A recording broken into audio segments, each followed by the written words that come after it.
The end of the civil wars and the establishment of a new political regime in Rome were marked by large-scale Roman expansion in Europe, Asia and Africa. The first emperor Octavian Augustus put forward an ambitious project of Rome's conquest of world domination. Throughout his reign there were almost continuous wars, accompanied by the conquest of lands and the emergence of new provinces. This policy began with the conquest of northwestern Spain. When the last troops left Mark Antony and he committed suicide, Cleopatra followed him to the other world a week later. On the same day Caesar Octavian occupied Alexandria with his troops. Egypt was occupied and became a Roman province. The riches of the Ptolemaic royal treasury were displayed in a magnificent three-day triumph that marked Octavian's return to Rome. The era of the civil wars had come to an end. Octavian announced the resignation of his emergency powers. Formally, this gesture restored senatorial rule, but in reality the republican facade only hid the essence of the regime of personal power, which Octavian continued to use until the end of his days. The structure of the regime and its operating mechanisms were formed gradually. Octavian was elected consul annually, and later became elected from time to time. With the powers of censor, he was able to tightly control the composition of the Senate. Finally, the lifetime powers of the tribune allowed him to reject any undesirable bill and at the same time gave him the right of personal immunity. To keep in his hands control over the army, Octavian, now Augustus, divided with the Senate provinces. Under his authority went to 7 border provinces, not completely pacified, on the territory of which still continued hostilities and troops. To manage them, he received from the Senate a large proconsular empire, acting also on the territory of Rome. Such powers gave Octavian the opportunity to recruit troops, to carry out military command, to rule the court and manage the provinces personally or through his viceroy's legates. The latter were appointed by Augustus at his own discretion from among the trusted persons of senatorial rank. Formally, these rights were temporary and transferred to him for 10 years, but at the end of this period, they were again extended. Broad powers allowed Augustus to celebrate triumph even in honor of victories won by other commanders. In time, this right was monopolized by the emperor and members of his family, and the rest of us had to make do with triumphal decorations. Expansionist policies became an integral part of the new mode of government. Augustus put forward and justified an ambitious project of conquering world domination. At the end of the civil wars, all nations were to bow under Rome's rule, so that, in the words of Virgil, the greatest Roman poet and personal friend of Augustus, the borders of Roman power would coincide with the borders of the inhabited world. The first testing ground where Roman weapons were used in the new foreign policy was Spain. Spain became one of the first overseas provinces of Rome, but its final conquest took almost 200 years. The tribes of Cantabres, Astores and Gallics, who lived in the mountainous and inaccessible areas of the northern and northwestern part of the Iberian Peninsula, still maintained their independence and ravaged the lands of Roman allies, Carpathia and Vacae. Despite an abundance of victories and triumphs, 6 of them were celebrated in the decade preceding Augustus' Spanish campaign alone. Decisive success in the struggle eluded the Roman commanders. Augustus announced his intention to finally complete the conquest of Spain. As supreme pontiff, he personally opened the gates of the Temple of Janus, which he had previously locked on the occasion of the cessation of the civil wars. In the same year the movement of additional troops into the recalcitrant province began. Augustus assumed the office of consul while in the provincial capital of Tarragona. Here he came from Gaul, where in his presence Mark Valerius Massala Corvinus defeated the rebellious Aquitanians, thus completing the conquest of Aquitaine. With the arrival of Augustus the last preparations for war were completed. The headquarters became Segasama, where a united camp of the Roman army was established. The war plan envisioned close cooperation between the 3 autonomous army groups and the navy, which was to land in the enemy's rear. Each group was commanded by legates. The fulfillment of the tasks was complicated by the mountainous nature of the terrain and elusive enemy, adhering to the tactics of guerrilla warfare. With the onset of summer, the Roman army 3 columns invaded Cantabria. During the offensive, successfully overcoming the resistance of the enemy, the central column under the command of Antistius Beta paved the way to Velica and after a long siege took by storm the fortress of Aracelius. This victory opened the way for the Romans to the Atlantic coast at Santander. Another column under the command of Titus Carisius, advancing, probably from the north, successfully joined the first. At the walls of the city of Bergida, Roman army won a decisive victory over the gathered forces of Cantabrian. Those who managed to escape from the battlefield fled to the impregnable summit of Mount Vinius, which is identified today as Picos de Europa, one of the highest peaks of the Cantabrian Cordilleras, located on the border of Cantabria and Asturias. Here the Romans cut off their enemies from food supplies, but they were only able to capture the impregnable stronghold after most of its defenders had starved to death. At the beginning of the following year, the war in Cantabria was complicated by the entry of the Asturians. 3 Roman legions under the command of Titus Carisius wintered on the frontier of Asturias. The barbarians secretly came down from the mountains and decided to attack each of the camps on the same day, thus destroying the Roman army piece by piece. Thanks to the treachery of the breach signs, this plan became known to the Roman commander. At the very last moment, Carisius was able to strike a preemptive strike on the prepared to attack the enemy detachments and defeated them, not cheaply delivered victory. Pursuing the fleeing, he besieged them in the fortress of Lankia, cut them off from food supplies and forced them to lay down their arms by threat of starvation. While Carisius was besieging Lankia, Antistius Vetus and Furnius undertook an invasion of Gaul in the remote northwestern part of the peninsula. The route of their armies took them past future Leon and Astorga, through Montañas de Leon to the Bierzo Valley. As in the campaign of the previous year, from the seacoast the army's operations were supported by the fleet.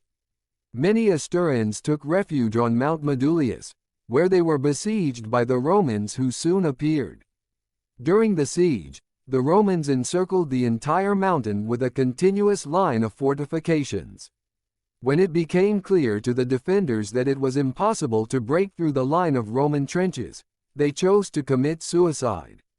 They held a funeral feast, competing in their choice of death, by sword, fire or poison, which they usually extracted from the yew tree. The greater part of them preferred death, thus freeing themselves from captivity, which to them, at that time still unconquered, seemed heavier than death. Augustus watched the end of the war from Tarragon, to which he had returned after falling seriously ill. From there, having solemnly announced the victory won, he set out for Rome. His return to the capital, Horace welcomed a new ode, in which he compared Augustus to Hercules and anticipated the coming establishment of peace. Propaganda emphasized Augustus' role as a peacemaker. As a sign that nowhere in the Roman dominions are not waging war, on his arrival in Rome, Augustus ordered the Temple of Janus to be closed for the second time. In Spain, to commemorate the successes won, colonies were founded, to which were brought retired veterans of the past campaign. In reality, complete victory was still a long way off. As soon as Augustus left the province, the recently subjugated Asturians and Cantabrians overran the garrisons in their lands and revolted again. Lucius Aelius Lamia, whom Augustus left behind to govern the province, became involved in a full-scale war, during which Cantabria was again devastated. Prisoners captured in arms were chopped off their hands as punishment for resistance. With ever-increasing ferocity, the war continued for another 3 years. Only Marcus Vipsanius Agrippa, who especially for the sake of it was called Augustus from Gaul, managed to inflict a decisive defeat on the rebels. After that, His troops began to methodically destroy the mountain fortifications of the Asturians and resettle their inhabitants on the plain. The victory cost the Roman army huge losses, which caused Agrippa to reject the triumph decreed to him by the Senate. The final conquest of the country took decades. Again and again rebellions rose, but they were mostly localized and did not compare to the fierce wars of the previous 2 centuries. Immediately after the suppression of the revolt, the number of Roman troops in Spain was reduced to 3 legions. The rest went to Gaul and northern Italy, where at that time unfolded military operations to conquer the Alpine region. Under Augustus' successors, the number of legions was reduced to 2, and then to 1, which was sufficient to maintain order in the region. During the reign of Augustus and under his successors, Spain became the object of intensive colonization. New urban centers were established in the northwest of the country. The emergence of cities and the ensuing economic development contributed to the Romanization and final pacification of the country to the greatest extent possible. Ennius Florus wrote about these successes. The tranquility and lasting peace that ensued were the result both of the natural peacefulness of the Spaniards and of the wise orders of Caesar, who, fearing their flight into the mountains, ordered the settlement and cultivation of the area in the valley where his camps were located. Here he ordered a meeting of the tribe, and this place was considered the capital. The natural conditions of the area were favorable. It abounded in gold, chrysocolla, cinnabar and other colors. That is why Augustus ordered the land to be plowed. So the Asturians began to familiarize themselves with the riches and treasures of their land, although they did not mind them for themselves, but for others. The ambitious plans of Rome's first emperor, Gaius Octavian Augustus, envisaged a program of large-scale conquests to bring the world under the rule of the Roman people. For many years, his commanders waged wars in Spain, Germany, Illyria, the foothills of the Alps and the Danube. In the east, Augustus' objective was the subjugation of Ethiopia and Arabia. Egypt was to be the base for future military operations. A strong garrison was stationed in the country, including 3 legions, 9 auxiliary cohorts and 3 cavalry. Their numbers were excessive to maintain order in the country and were determined by Augustus' ambitious future plans. In view of Egypt's impregnable geographical position and its special importance for the supply of bread to Rome and Italy, the command of these troops was to fall to a man who enjoyed the absolute confidence of Augustus. The first governor of Egypt was appointed Gaius Cornelius Gallus, a personal friend of the princeps, a poet and philanthropist, who distinguished himself during the last campaign against Antony. Troops under his command, advancing from Cyrenaica, took in the shortest possible time Paradonius, on the western frontier of Egypt, and occupied Alexandria, thus deciding the outcome of the whole war. The appointment as prefect of Egypt was now both a reward for his exploits and a promising prospect for the future. The troops of Cornelius Gallus quelled in only 15 days the riots in the eastern delta and also established order in the Thebaid territory. The cities ravaged by the unrest came under military control and the rebel leaders were captured and subsequently executed. Not satisfied with these results, the ambitious governor continued his march southward. His troops confidently overcame the first rapids of the Nile and, advancing along the river bank, reached the sacred island of Philae. There Cornelius Gallus received an Ethiopian embassy that came to meet him. To the king of Ethiopia, who was not named, he declared him a Roman ally and took him under his patronage. For the border region of Triacontacina, which became a sort of buffer between Ethiopia and Egypt, he appointed, to the displeasure of the Ethiopians, a special ruler. On his return to Alexandria, Cornelius Gall ordered a monumental inscription of his exploits to be carved on the pyramids of Giza and on the obelisk that now stands in St. Peter's Square in Rome. He also had the whole country filled with statues in his honor. This inordinate vanity, as well as personal interests and other liberties, did him great harm in the eyes of the princeps. But, following the denunciation of one of his friends, Cornelius Gallus was dismissed and summoned to Rome to give explanations before a senatorial commission. Public opinion, fueled by the stories of the fabulous looting committed by the viceroy, was hostile to him. The court condemned him to banishment and confiscation of his property. Abandoned by all, Cornelius Gallus committed suicide in despair. Although Augustus publicly distanced himself from the actions of his prefect, he sanctioned his orders concerning the frontiers of Egypt. Lucius Aelius Gallus, appointed to succeed Cornelius Gallus in office, received unequivocal instructions from Augustus. He was ordered to continue his offensive against Ethiopia and to explore the route to Happy Arabia. Happy Arabia was the name given by the Romans to the Sabaean kingdom in what is now Yemen, in the southwest of the Arabian Peninsula. The Sabaeans traded in incense and spices, both of local origin and imported from the east. By sea, this trade was conducted through the ports on the eastern coast of Egypt, and by land it was carried out mainly by the Nabatean Arabs, who transported the incense in camel caravans across the deserts of the northern Arabian Peninsula. From the Nabatean capital, Petra, caravan routes departed to the ports of the Mediterranean coast, through Damascus to Syria and through southern Mesopotamia to Parthia and Persia. The intermediary trade brought enormous profits to the Nabateans, and the hope of gaining an important part of these riches was not the least determining factor in Augustus' expansionist plans. The conquest of Happy Arabia, he believed, would bring trade under the direct control of Rome, bring great booty, and enhance Augustus' reputation as conqueror of the world. Aelius Gallus, newly arrived in Egypt, immediately began preparations for a military expedition. At the suggestion of the Nabatean minister Silius, who acted as advisor and guide to Aelius Gallus in the expedition, a sea route was chosen to advance towards the objective. All detachments were assembled at Arsinoe, near present-day Suez, close to the ancient canal connecting the Nile with the Red Sea. Here 80 military ships and 130 transport ships had already been assembled.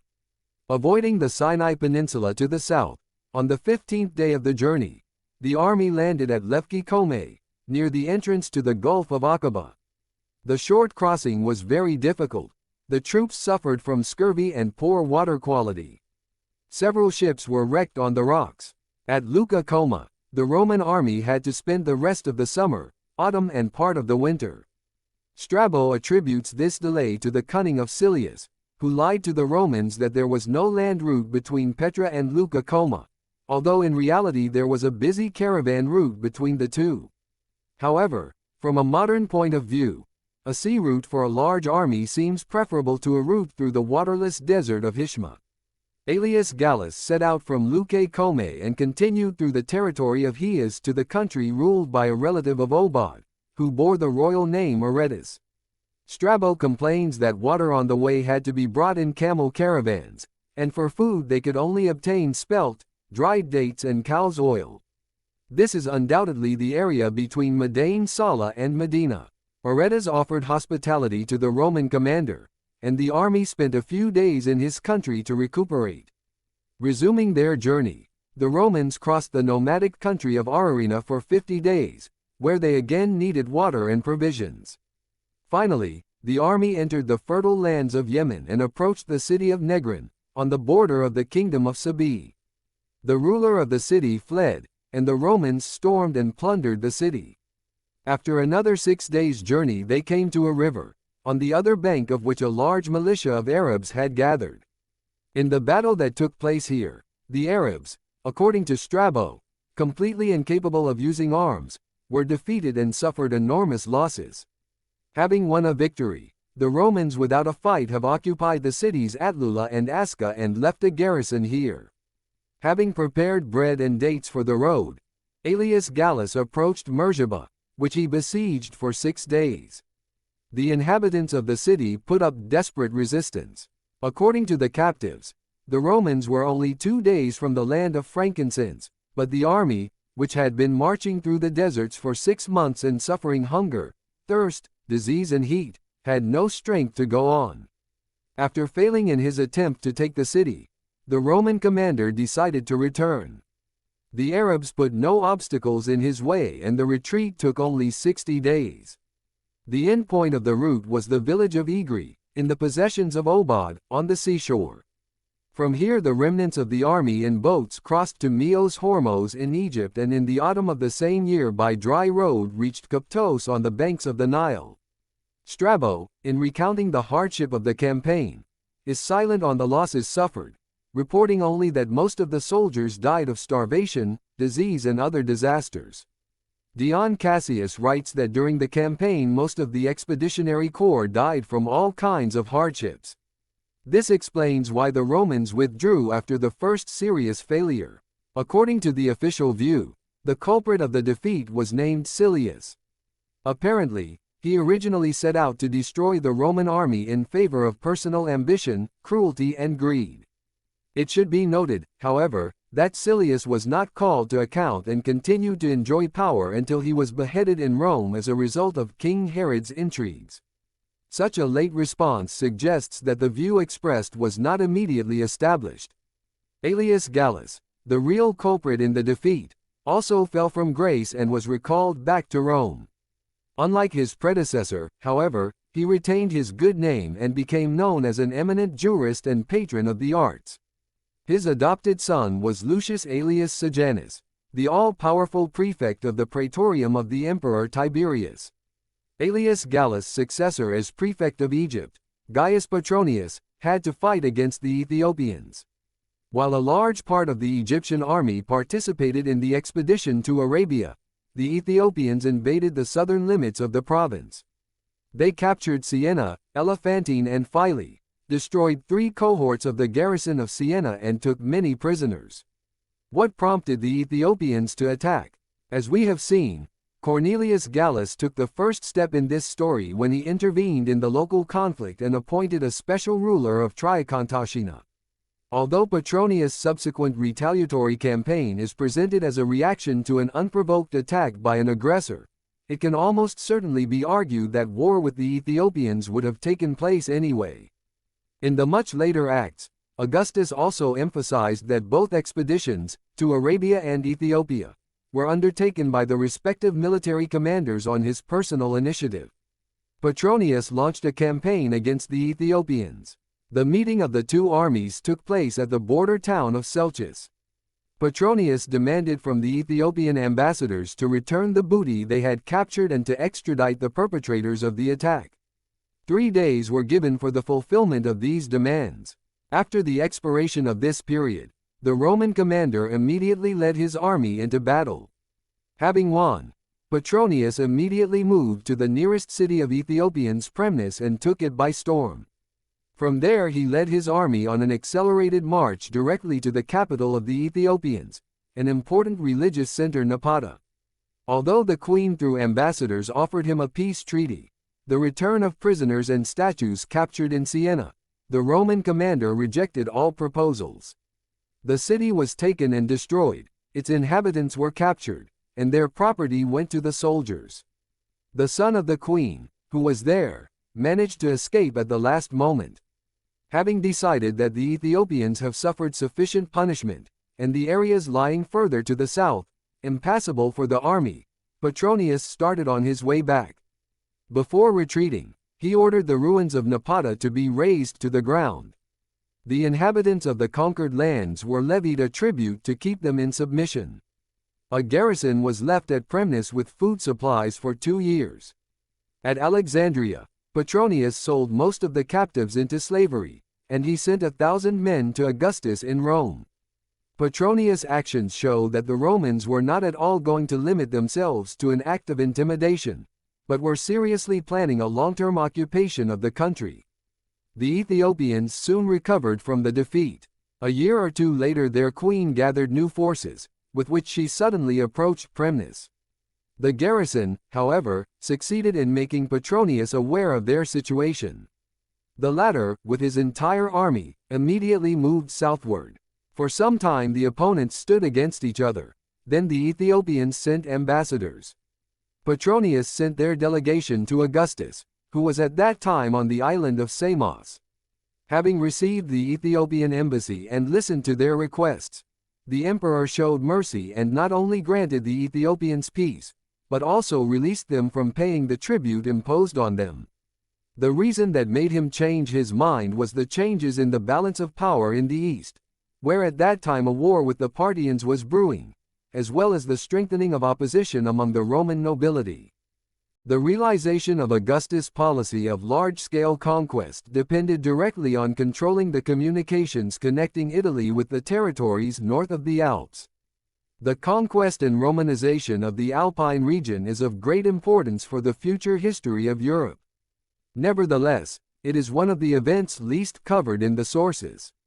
It is only thanks to new archaeological discoveries that the shroud of obscurity has been lifted. Italy is separated from the rest of the continent in the north by the Alps, an obstacle that is difficult to overcome, but nevertheless quite passable. Even in ancient times, a number of routes through the Alps were laid out. In ancient times, the mountains and narrow valleys were inhabited by small warlike peoples of Celtic and Ligurian origin. These highlanders not only charged money to travelers crossing their domain, but also made devastating raids on both sides of the Alps. During the wars with the Ligurians in defense of the Massaliotes, the Romans repeatedly crossed the Alps. After victories over the Gauls Allobroge and Arverni, they even created a special province on the lands lying between the Alps and the banks of the Rhone. In doing so, the Romans used the western passes in the Pennine and Graian Alps, which were controlled by the Selassians. The consul Appius Claudius defeated this tribe. However, because of the heavy losses suffered, the Roman Senate did not consider it possible to grant him the right to celebrate the triumph. On the territory occupied by the consul in the valley of Aosta, Romans founded Epiradia, but the mountain passes still remained in the hands of the Selassians. The mountaineers charged travelers money for the possibility of passage. Strabo reported that they had to pay even Julius Caesar, on whose troops the mountaineers threw stones. And with Decimus Brutus they demanded and received a drachma per person. During the conquest of Gaul, Caesar also made use of the western Alpine passes. Having defeated the Helvets and made a successful campaign against the Belgae, he sent Servius Galba with a legion and part of his cavalry into the lands of the Nantuates, Varegrians, and Sidonians. These tribes lived between Lake Leman, the banks of the Rhone, and the northern foothills of the Alps. After several successful battles and the capture of some fortifications, the Gauls agreed to provide hostages and made peace. For the winter, Galba and his troops encamped with the Varegris at October. After a few days of wintering, the Gauls changed their minds. They took up arms again, occupied the surrounding heights, and attacked the Roman camp. Galba, although his troops were far inferior to the enemy in numbers, still successfully repelled the attack. However, as Caesar himself says, not wanting to test fate, he left the camp and went to winter in the territory of the province. Caesar was convinced that the reason for the attack was the fears of the Gauls. They believed that the Romans would try to occupy the Alpine mountains not only to provide themselves with roads, but also to permanently secure them for themselves and to annex to their possessions this country as a neighbor to the province. The Romans put up with the independence of the mountaineers for a very long time, believing that the forces and means necessary for their conquest could not be repaid by the trifling booty that would be given to the victor. Therefore, they preferred to make agreements with local chiefs and pay them off with money. The decision to conquer the Alpine region was not made until after the civil wars had ended. Augustus, in order to justify his state of emergency and the maintenance of a professional army, announced an ambitious foreign policy program for the conquest of the world. Even earlier, Antistius Vetus had defeated the Selassians living in the Graian and Pennine Alps. However, the success achieved was short-lived. The barbarians soon drove away the Roman garrisons and resumed their brigandage attacks. Sending against them, Avulus Terentius Varrone Murena again forced the Selassians into submission. He persuaded them to surrender, for the sake of appearances agreeing to limit themselves to the collection of the usual tribute. Then, under the pretext of collecting money, small detachments of soldiers were sent to remote settlements. Finally, on a day appointed in advance, they simultaneously attacked the barbarians living there, capturing and selling into slavery 36,000 people, of whom 8,000 were men capable of bearing arms. The buyers of the captives were forbidden to release them before 30 years had passed, so as to make their return home impossible. After these events, the name of the Selassians disappeared from history, and on the site of the Roman military camp grew the colony of Augustus Praetoria, which became an important outpost of the Roman presence in the region. A new phase of hostilities began after the completion of the conquest of Spain, when Rome was able to transfer to the Alpine front military units previously occupied there. The governor of Illyria, Publius Silius Nerva, according to Cassius Dion's brief account, quelled a revolt by the Communian and Venian tribes. The campaign was unprecedented both in terms of the number of troops involved and the scale of the entire military operation. The offensive was to be conducted simultaneously in several directions at once, in order to take the defenders in a pincer. The strategic plan was to attack the enemy simultaneously from several directions. The first column under the command of Tiberius included legions and auxiliary troops from Gaul. It was to advance from the provincial capital Lugduna to the east and pass along the northern foothills of the Alps. A force under Drusus was to march towards this column from Verona in Italy through the Brenner Pass. They were subsequently stationed in the newly conquered territories as a garrison. Finally, between these two columns a third group of troops was to operate, advancing from Mediolanus, Milan, through Septimer Pass to the north. How the campaign was conducted, we know in some detail from the numerous historical and poetic works of the time, glorifying the victories of Roman arms and the personal participation of members of the imperial family. As soon as the Alpine passes were cleared of snow, the first to go on the offensive group under the command of Drusus.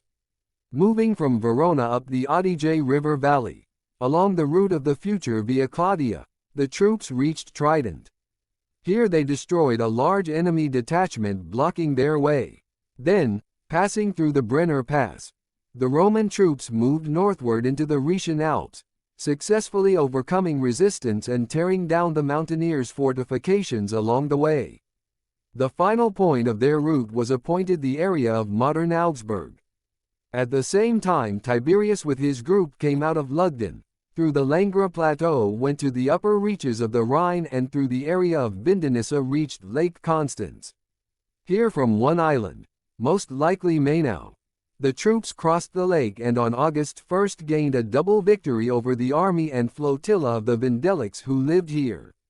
Antique sources emphasize the fierce nature of the resistance and the great sacrifices among the local population. Annius Florus wrote, "What was the savagery of the Alpine tribes?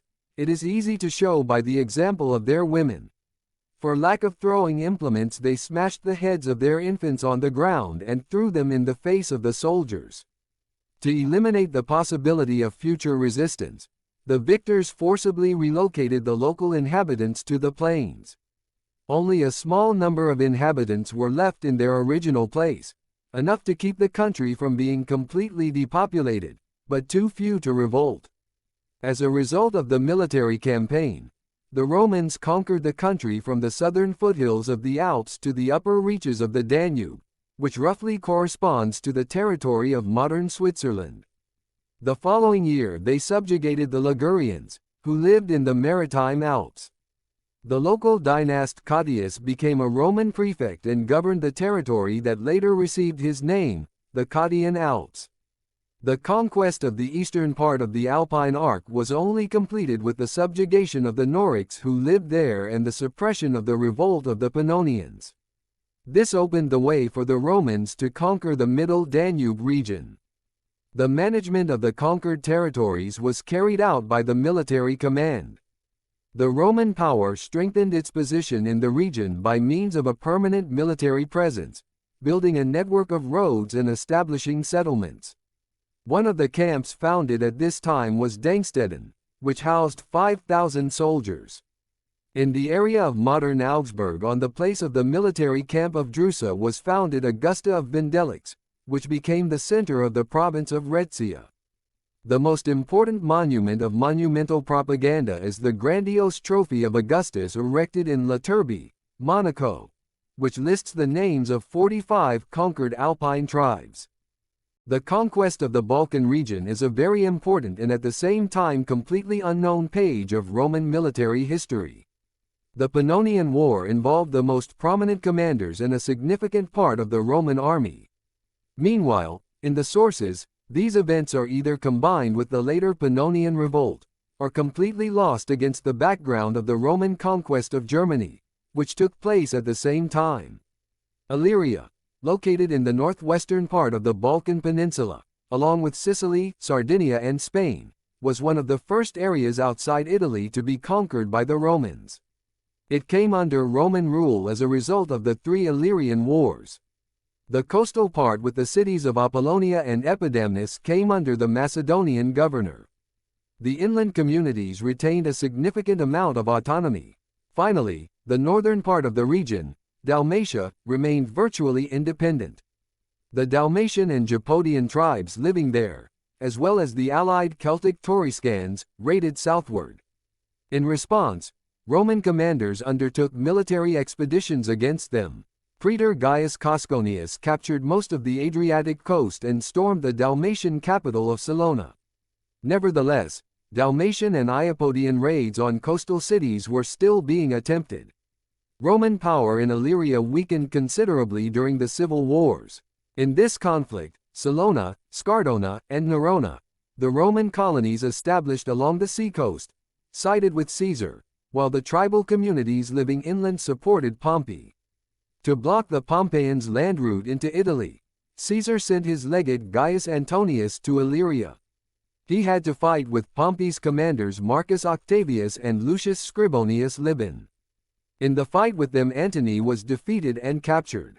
Caesar again sent here Quintus Cornificius with 2 legions that successfully acted against the Pompeians and brigand tribes of Dalmatia. After the defeat of Pompey at Pharsala, Mark Octavius took his fleet in the Adriatic and here began to fight with Cornificius. To help the latter, Caesar sent from Italy Abla Gabinius with 15 cohorts of recruits, but he undertook a winter campaign ended unsuccessfully. Gabinius himself fell ill and died in Salona, and his troops were defeated by the Dalmatians. This defeat signaled a general revolt in Illyria. Only the praetor Publius Vatinius with 3 legions defeated Octavius and lifted the Dalmatian siege of Epidaurus and Salona. In the spring, Caesar himself planned to undertake a campaign in Illyria. For this purpose, a large group of troops was concentrated in Apollonia. The beginning of the campaign was prevented by the sudden death of the dictator. Preparing for a clash with the triumvirs, Marcus Brutus withdrew the last Roman troops from Illyria to Macedonia.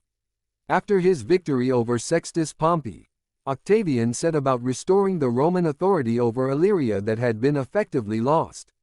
To this end, an army of 8 to 10 legions was assembled at Tergestus. Marcus Agrippa brought ships from Sicily to the Dalmatian coast. A relatively easy victory was won over the Carnians and Liburnians living off the coast. The ships of the pirates were destroyed. Those who did not want to lay down their arms were killed or sold into slavery. Having united under the walls of the fortress of Cinia on the coast, the Roman troops moved into the depths of the country.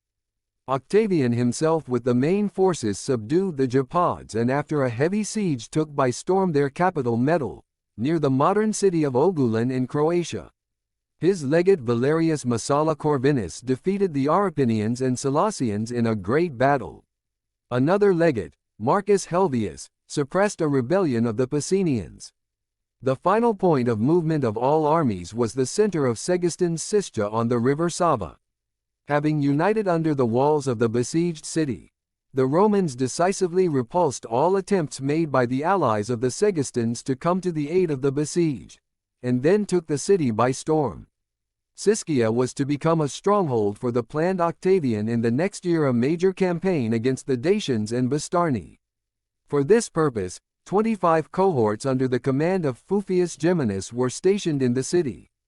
The uprisings of the subjugated tribes and at the same time the deterioration of relations with Mark Antony in the east forced Octavian to abandon the ambitious plans and be satisfied with the conquest of the inner parts of Dalmatia, lying south of the Sava River. First was captured Promona, which was defended by the Dalmatian chief Virgan. The siege of another fortress, Cetovia, was accompanied by persistent battles. In one of them a stone in the knee was wounded Octavian himself. After the capture of the city, he went to Rome, leaving to complete the company Titus Statilius Taurus. Soon the exsanguinated Dalmatians laid down their arms. The victory over them did not bring Octavian much booty, but created his reputation as a commander, necessary in the prospect of the inevitable clash with Antony. As a result of the war, the Romans expanded their territories in Illyria to the middle reaches of the Sava River and the western slopes of the Slavonian mountains. The territory of Dalmatia between the Sava and the Adriatic coast came under the rule of an Illyrian governor. An important center of the newly conquered areas was Siscia, which had a strong garrison within its walls. North of the Sava to the bend of the Danube lay Pannonia, inhabited by small tribes of Illyrian and Celtic origin. The Pannonians were numerous and warlike, but also fragmented and divided by internal conflicts. The Roman advance, when the victorious legions first reached the banks of the Danube, only partially affected their lands. Over the next decade and a half, as the Romans settled their internal problems, the Pannonians continued to fight each other and repel Dacian invasions from across the Danube. With the conclusion of the war in Spain and the conquest of the Alpine region, Augustus resumed his earlier plans for military expansion in the western Balkan peninsula. A convenient pretext for the outbreak of war presented itself when the Pannonians formed an alliance with the Norics and together devastated Istria on the Italian border. Illyrian governor Publius Silius Nerva with his troops at this time fought with the Communov and Venius in the southern foothills of the Alps. As soon as the success of Roman arms became evident, he immediately moved his troops and drove the uninvited guests out. After suffering a series of defeats at the hands of Silius himself and his commanders, the Pannonians requested peace. The following year they even assisted the Romans in subduing their recent allies the Norics. The conquest of the Alps and the annexation of Norica gave the opportunity to transfer some of the troops released in this case in Dalmatia, where the fire of war broke out again. The command here was exercised by Marcus Vinicius, consul suffect and personal friend of Augustus. The troops under his command won a number of victories over the enemy, and then, advancing along the banks of the Sava, reached its mouth. The Celtic tribe of Scordici, who lived there, submitted to the Roman power. Vinicius was supported by troops advancing towards him from neighboring Macedonia. They were commanded by Augustus' stepson Tiberius. The year before, Tiberius and his brother Drusus had excelled in the Alpine campaign.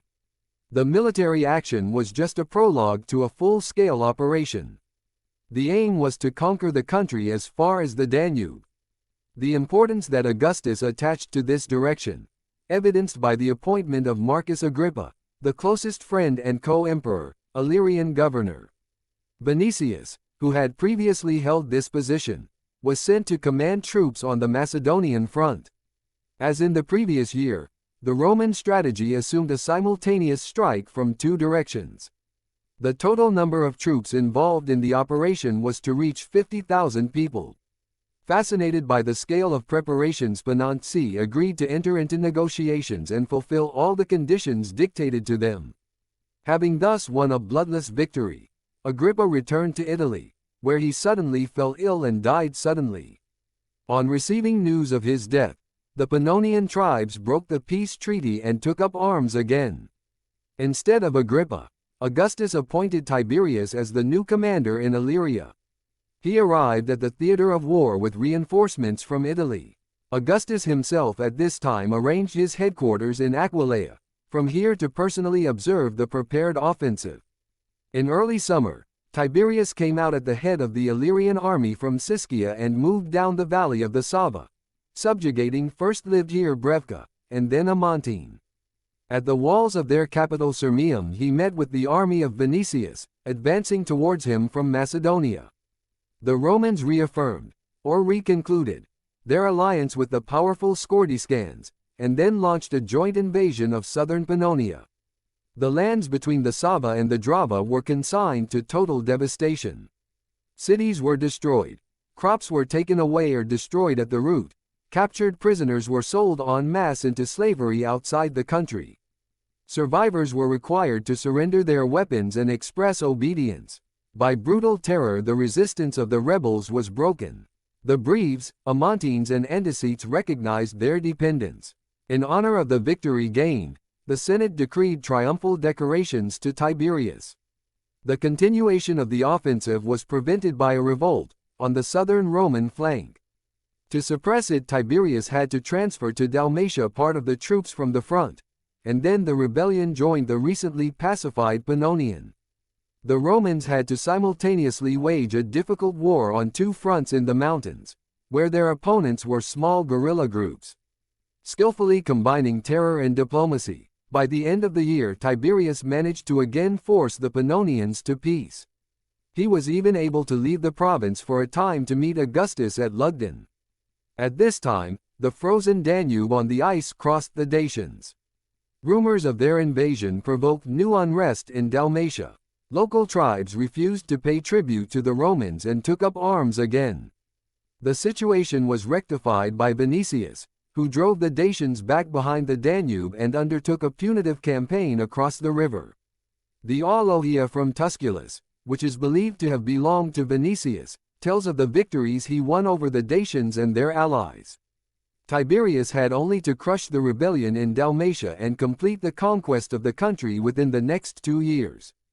As a result of the Pannonian War, the Romans pacified the interior of Dalmatia and conquered the southern part of Pannonia between the Sava and the Drava.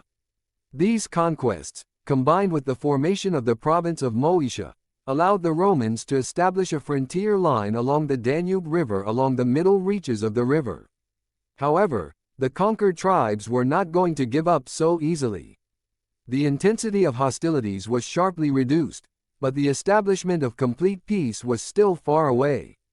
Over the next decade and a half, Roman legions crossed the Danube several times during the still ongoing military operations against the Dacians and other barbarian tribes. The chronology of these campaigns, undertaken simultaneously from two directions, from Pannonia and from Moesia, is not entirely clear, as they are poorly recorded in the sources. Sextus Apuleius, who succeeded Tiberius as commander-in-chief, completed the conquest of the Pannonians. At the same time or a little earlier, Marcus Vinicius, governor of Macedonia, defeated the armies of the Dacians and their allies Bastarnae beyond the Danube and brought other tribes to submission.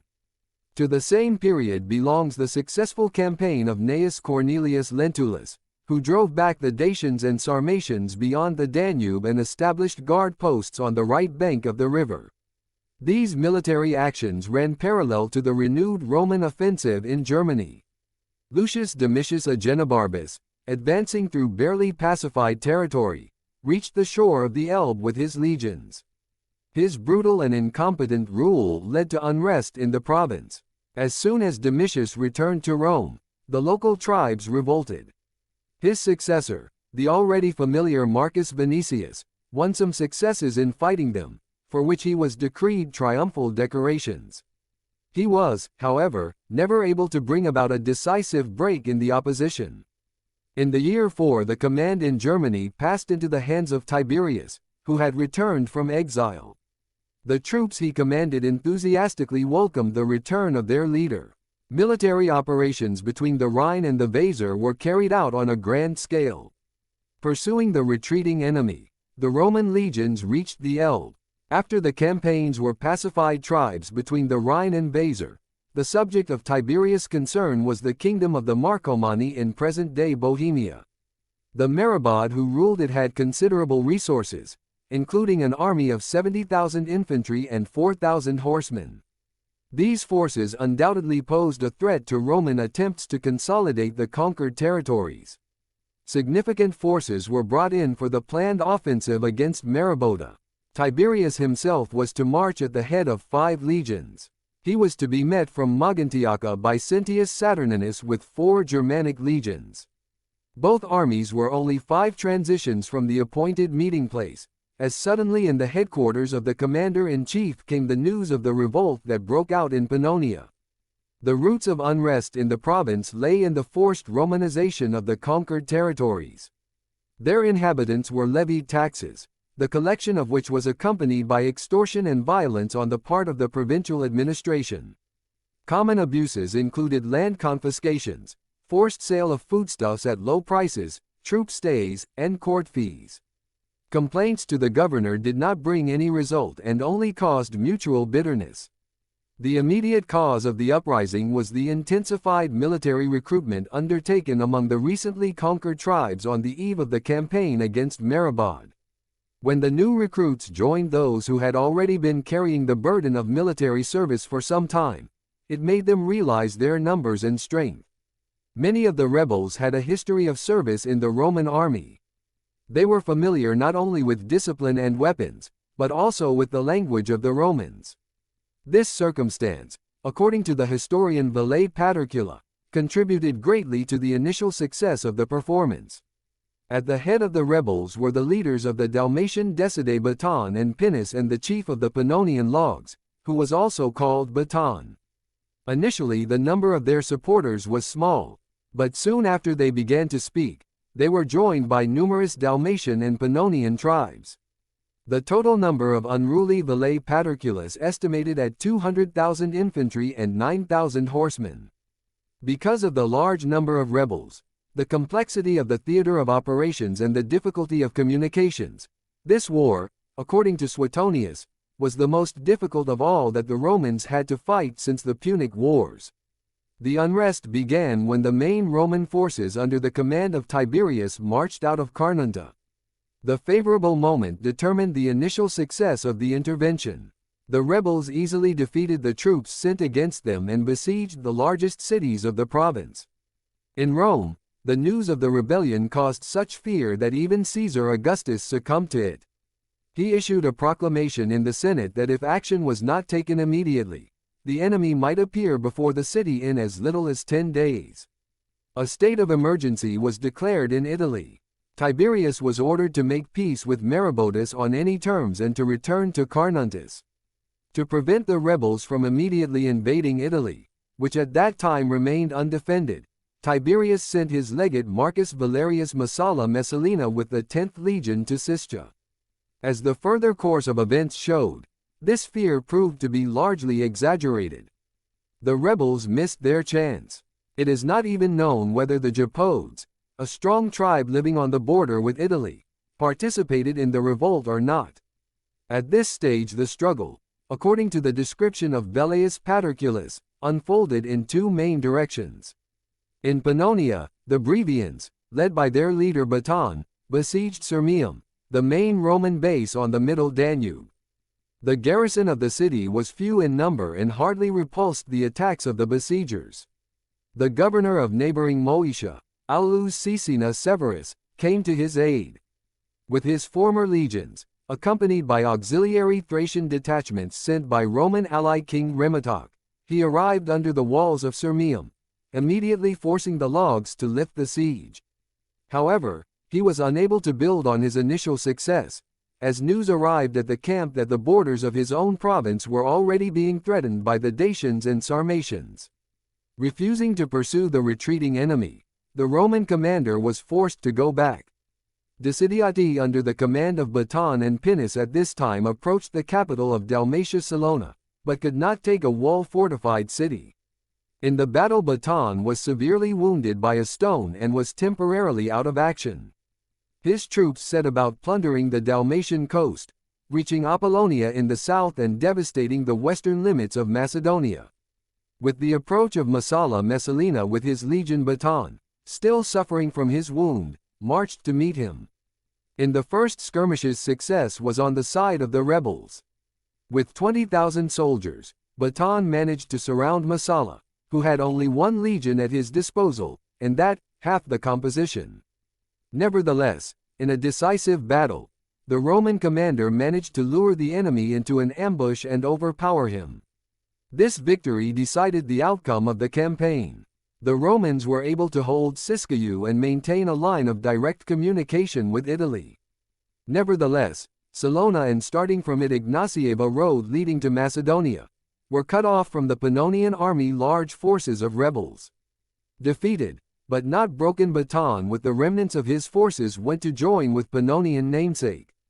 They managed to establish a fortified camp on Mount Alma, north of Sirmium. This position allowed the rebels to keep control of the Sava Valley and prevent Tiberius from joining Tiberius with Caecina Severa's forces from Moesia. The interior between the middle Danube and the Adriatic coast was predominantly under rebel control. Meanwhile, Augustus began to assemble a force in Italy which he intended to send to the Balkans to aid Tiberius. Veterans were called back into service, freedmen were enlisted, and young slaves were even bought from private masters for the same purpose. This force, under the command of Tiberius' stepson, the son of his brother Drusus, arrived at Siscia, where Tiberius was wintering. On the other flank of the revolt, Augustus also managed to assemble a force of 5 legions, which included 3 Mesian legions of Caecina Severa and 2 eastern legions brought with him to the Balkans by the governor of Galatia, Marcus Plautius Silvanus. These troops were joined by the Thracian auxiliaries of Rhemedalcus and his brother Rescuperides. Both commanders with their troops moved to join Tiberius at Siscia through enemy-occupied territory. Near the Volscian marshes, not far from the ancient Cybalus, the modern Croatian town of Vinkovci, the Romans were suddenly attacked by superior enemy forces. The beginning of the battle was not in their favor. The rebels managed to disperse the Thracian cavalry and overturn the auxiliary cohorts. During the assault on the camp, the main forces of the rebels were pushed back from its fortifications. Legions counterattacked and snatched victory from the hands of the enemy. However, the losses of the victors were quite significant. With the arrival of reinforcements, Tiberius commanded the largest Roman army ever assembled since the civil wars. Because of the increasing difficulty of supplying such a mass of troops, and believing that the rebels would no longer dare to fight a decisive battle, Tiberius almost immediately dispersed these troops in different directions. Caecina Severus returned to Moesia, which because of the Dacian and Sarmatian threat could not be left unattended for long. Plautius Silvanus went to Sirmium to fight against the Logs. Tiberius himself brought Dalmatia into submission, besieging the rebel fortifications one by one. The suppression of the rebellion took a particularly brutal form, with both sides burning villages and killing captured prisoners. The turning point in the war came in the year 8. Having suffered a series of defeats, weakened by hunger and disease, the tribes involved in the rebellion, one by one began to ask for Roman terms of peace. Betrayals began to occur. The leader of the Logs, Baton, captured and handed over to the Romans Pinus, hoping to receive forgiveness from them for this. He himself, in turn, was besieged in a fortress and captured by his Dalmatian namesake, who executed the traitor in front of the army. Thereupon many of the Timbers laid down their arms. Those who remained were pacified by Plautius Silvanus. By the end of the summer, resistance in Pannonia had almost completely ceased. Baton took the last of his supporters to Dalmatia, where there were still smoldering pockets of resistance. The Sava Valley was once again under full Roman control. Believing that the revolt was largely suppressed, Augustus recalled Tiberius to Italy and transferred supreme command to Germanicus, so that he had time to gain military laurels. The finale of the revolt unfolded in Dalmatia. Germanicus, having marched with a part of the army from Siscia, by the valley of the river Una, advanced into the region of Madzae and destroyed the fortifications of the rebels. The combined Roman armies besieged the residence of Badona, located a few kilometers north of Salona. The siege dragged on for a long time. In the end, the Romans managed to take the city by storm. Badona at the last moment managed to hide, but later he still surrendered to the Romans and was interned in Ravenna. For the victory, won at the cost of hard work, Augustus and Tiberius received a triumph. Germanicus was defined triumphal jewelry. On the fifth day, however, after the festivities were over in Rome, news reached the capital of the tragedy that had broken out in Germany. In early September 9, the newly rebellious Germans managed to ambush and completely destroy 3 Roman legions in the Teutoburg forest, along with the auxiliary troops assigned to them. In total, about 22,000 soldiers were trapped. To them should also be added an unspecified number of non-combatants and servants. The provincial governor Publius Quintilius Varus died with his staff. His severed head of the triumphant victors sent Mariboda, and the latter, in Rome. Misfortune befell Rome at the moment of the greatest tension of its forces. In Italy again, as 3 years ago, carried out a forced mobilization. The last human resources were thrown to the Rhine, where Tiberius took command. He used the troops freed after the suppression of the Pannonian revolt, and thus was able to suspend the developing crisis. Soon an army of 8 legions was again standing on the banks of the Rhine. But the continuation of the old policy of expansion was to be forgotten. Augustus' dream of conquering the world collapsed when he seemed to be closest to the fulfillment of this plan. Indirectly recognized this and Augustus himself, advising in his will to his successor to abandon new conquests and keep within the existing borders.